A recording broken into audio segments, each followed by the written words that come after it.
professor, seja bem-vindo ao Bom Dia Agronegócio, é um prazer recebê-lo. Bom dia, Carla. Igualmente é um prazer falar com você e com a audiência aí do Do agronegócio, Notícias. do Professor, Notícias. Uhum. professor, o que aconteceu em Brasília ontem? Como é que é a sua avaliação do dia seguinte e de toda a repercussão que os atos cometidos ontem têm nessa terça-feira, nesse dia seguinte? Bom, vamos recuperar a dinâmica dos acontecimentos. Em primeiro lugar, o fator desencadeador dos acontecimentos foi a prisão do cacique José Acácio Sererê Chavante, que é uma das lideranças indígenas que está lá no acampamento em frente ao QG. Pelas informações que eu pude colher, teria sido a Polícia Federal, a paisana, num carro não identificado, que retirou o cacique à força, em tese, a mando do STF para ser preso por 10 dias para esclarecimento das declarações que ele vinha dando nas redes sociais, né? Acusação da mesma natureza daquelas que é feita nos inquéritos das fake news, dos atos ditos antidemocráticos. Sendo Certo, que, detalhe, os índios são inimputáveis, né? Eles não podem ser responsabilizados por aquilo que dizem, o que fazem é o que diz a lei, né? Essas etnias indígenas que apoiam o governo do presidente Bolsonaro são etnias que são produtores rurais, são do agronegócio, né? Se libertaram da escravidão da esquerda e dos antropólogos da USP e, sem perder a sua identidade indígena, passaram a empreender no agronegócio, na mineração e em outros segmentos. Essa prisão teria desencadeado uma ida dos ativistas do acampamento até a Polícia Federal para fazer pressão pela libertação do cacique indígena. E aí começa a confusão. Teria começado a acontecer ali um confronto no pátio do prédio da Polícia Federal, do qual derivou o chamado da Polícia Federal, a Polícia Militar do Distrito Federal, que é a polícia encarregada de lidar com conflitos dessa natureza. E dali, muito rapidamente, em várias regiões diferentes do plano piloto, começa um processo de depredação de carros, de ônibus, incêndio de carros no estacionamento de um shopping de Brasília, incêndio de ônibus, e se estranhou muito, né? Porque esse tipo de manifestação foge completamente ao padrão das manifestações da direita brasileira desde 2013. Quer dizer, esse tipo de atividade de depredação de patrimônio público e privado é característica dos black bloc, é característica da esquerda.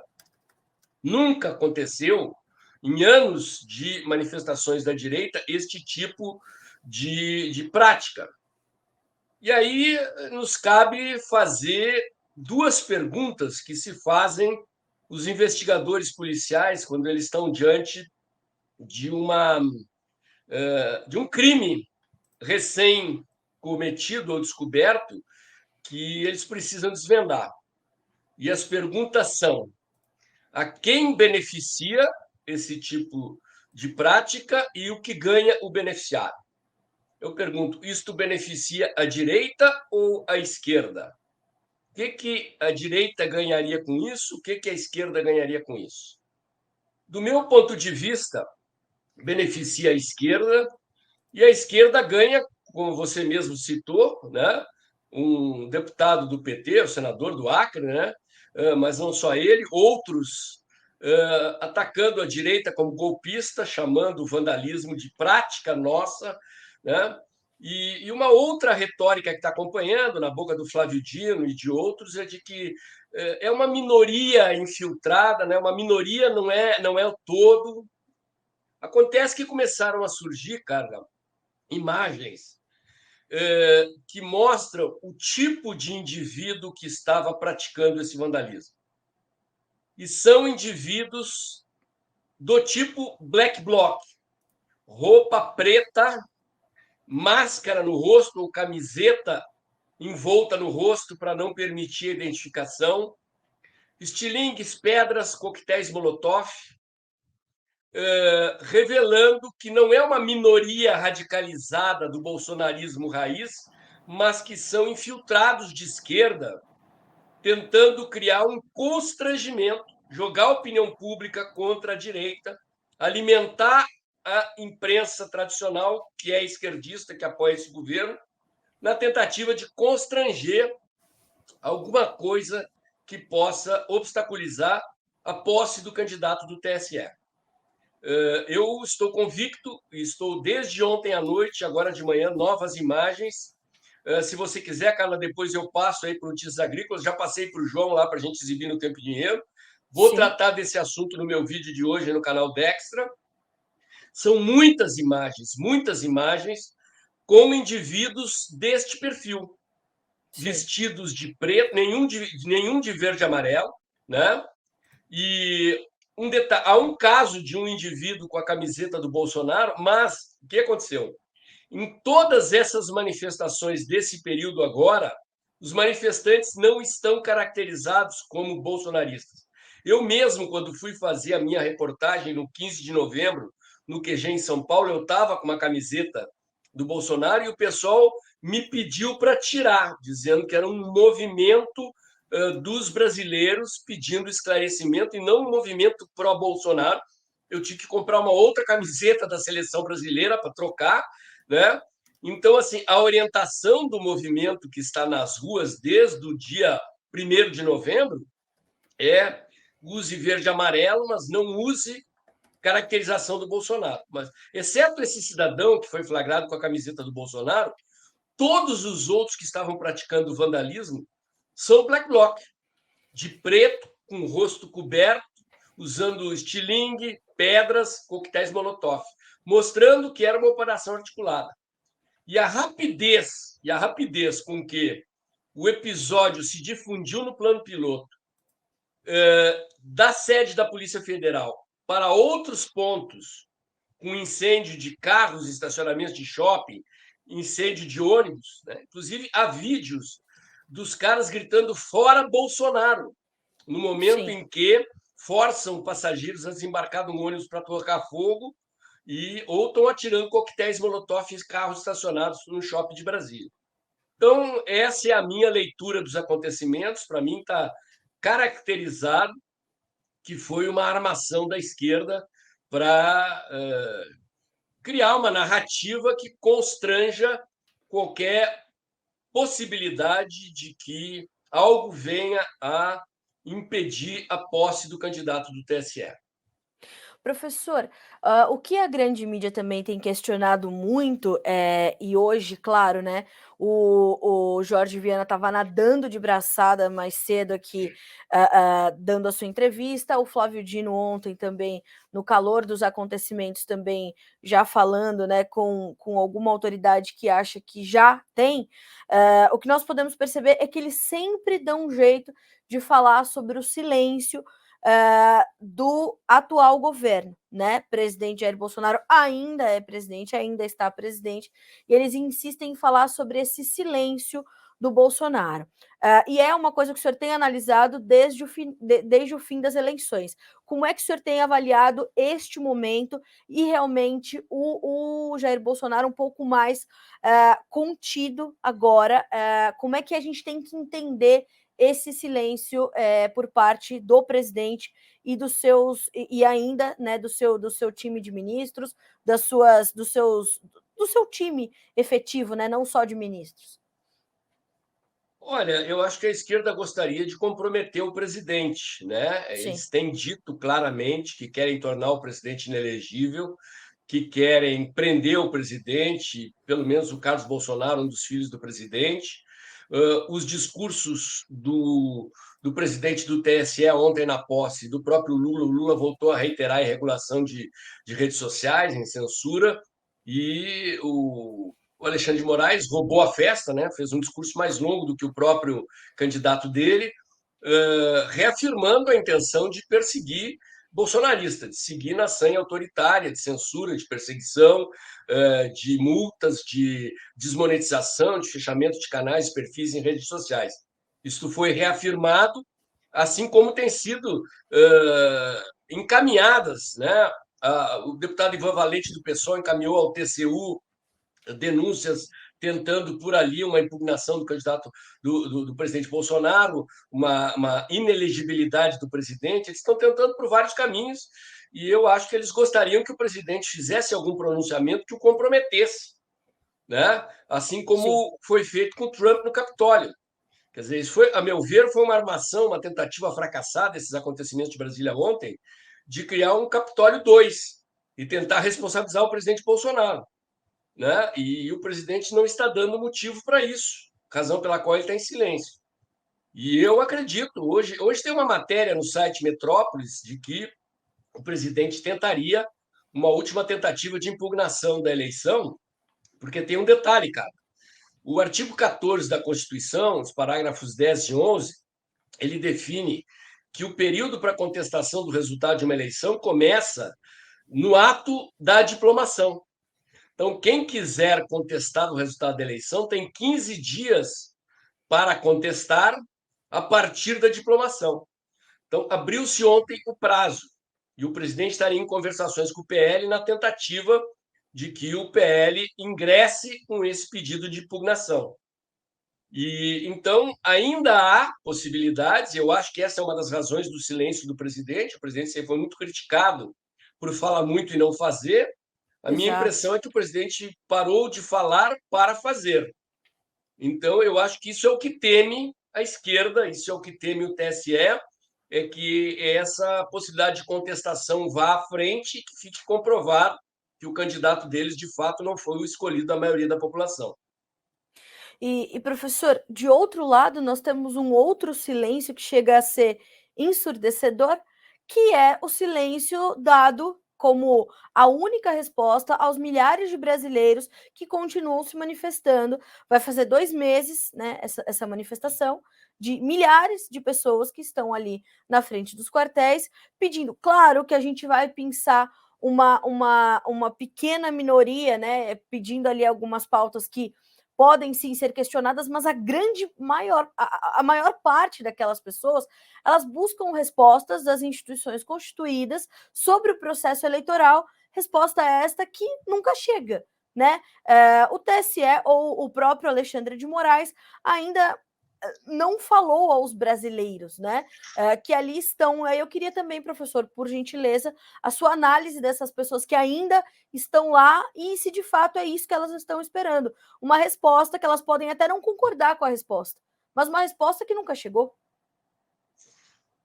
Olha, Carla, isso é o que torna mais suspeita ainda a conduta do TSE de negar acesso aos códigos-fonte e a complementação da auditoria das Forças Armadas. Porque as Forças Armadas disseram claramente que não puderam comprovar que houve fraude, porque não puderam completar a sua auditoria.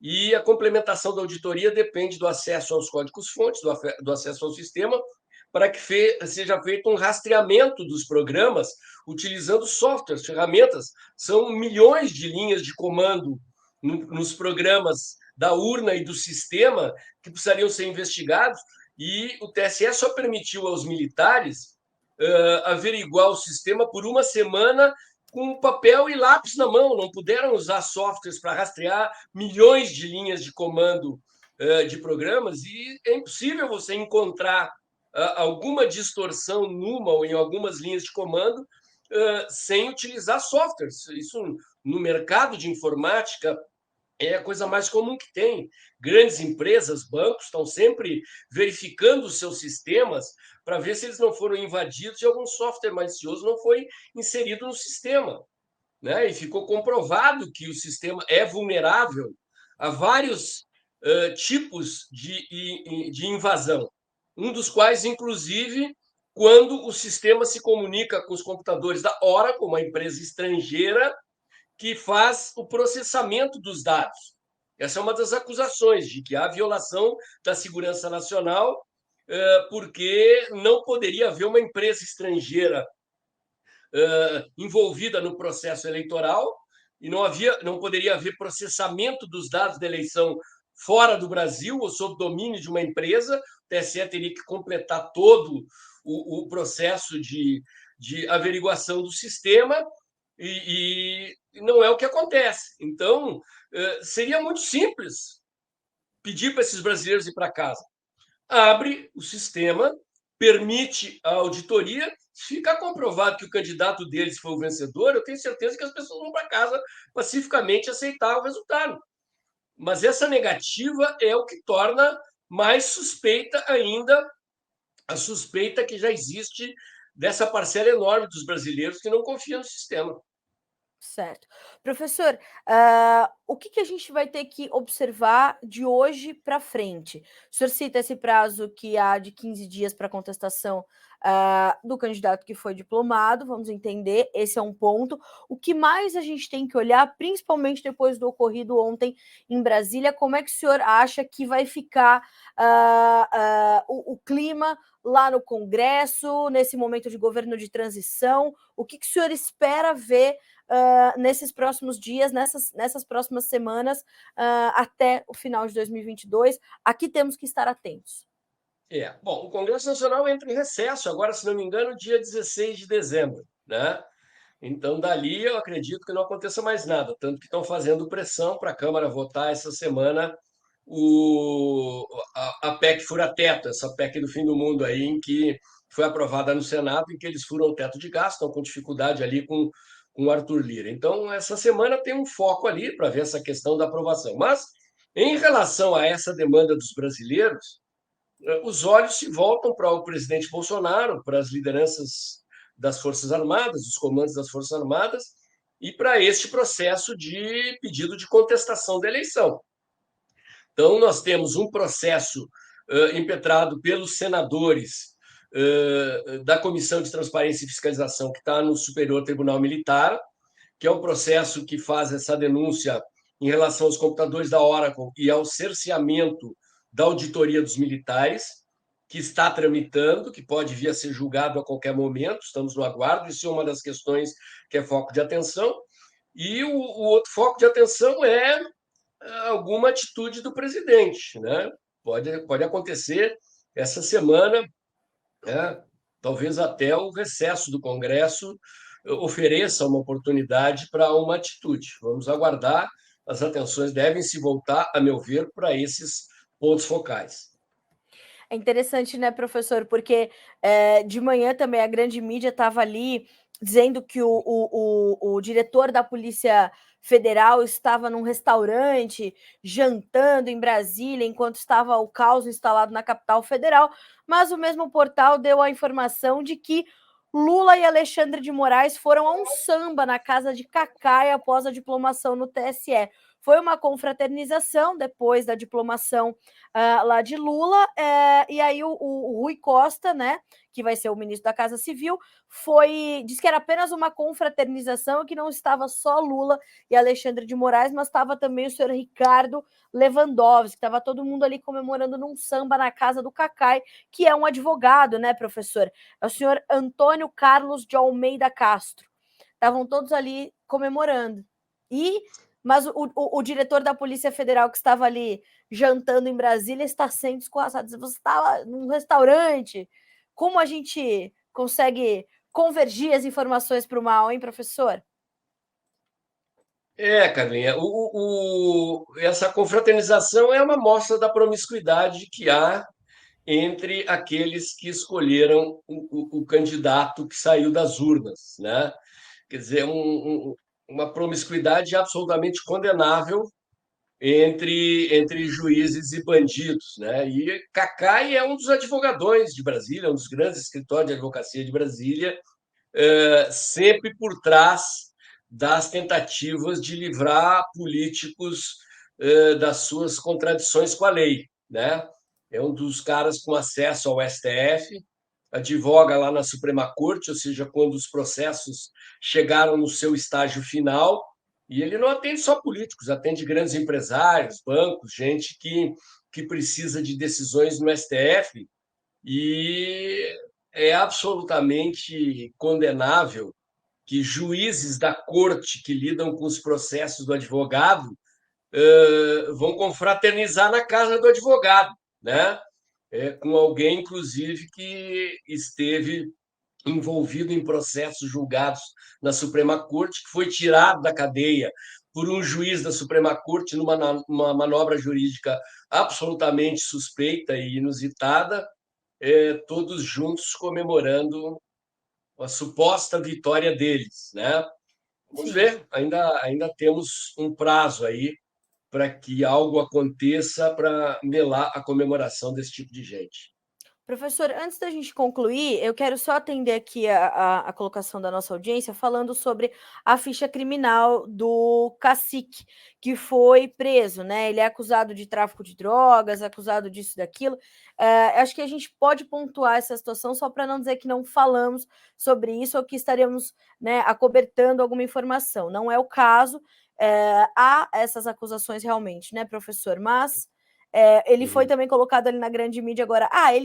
Ele é acusado disso, acusado daquilo outro, ligado ao agronegócio. Conexão com o agronegócio ainda não é crime nesse país, né, professor? Se depender do PT, será, né? Inclusive, tem deputado do PT aí, candidato a ministro, falando exatamente em punir o agronegócio, né? Eles não perguntam, olha, quer dizer, eu conhecia esse cacique pelas imagens dos vídeos das manifestações. Só vinha saber o nome dele agora com o episódio da prisão. Né? Tem um outro dado que está circulando de que alguns dos 200 caminhões apreendidos pelo Alexandre de Moraes por participar dos bloqueios teriam sido também envolvidos em tráfico. Olha, eu acho muito fácil você, já que vai fazer uma apreensão de 200 caminhões, né? Você jogar na lista dos caminhões a serem apreendidos, caminhões que teriam sido envolvidos em operações de combate ao tráfico e não necessariamente estavam nos bloqueios das rodovias. Muito fácil fazer isso, né? Eu desconheço a ficha criminal do cacique, né? O fato é que ele não está preso, quer dizer, não estava preso pelas acusações de que ele é alvo. Então, acho que teria que se esclarecer disso. Eu vou atrás da informação, eu, sinceramente, não tinha conhecimento disso. Vou tentar descobrir se tem processo, se não tem. Mas, enfim, né, faz parte da guerra de narrativas, da Sim. tentativa de emparedar os conservadores. Eles estão num esforço tremendo para impedir que alguma coisa impeça a posse do candidato deles. E temos que monitorar aí os acontecimentos, vendo o que isso vai dar.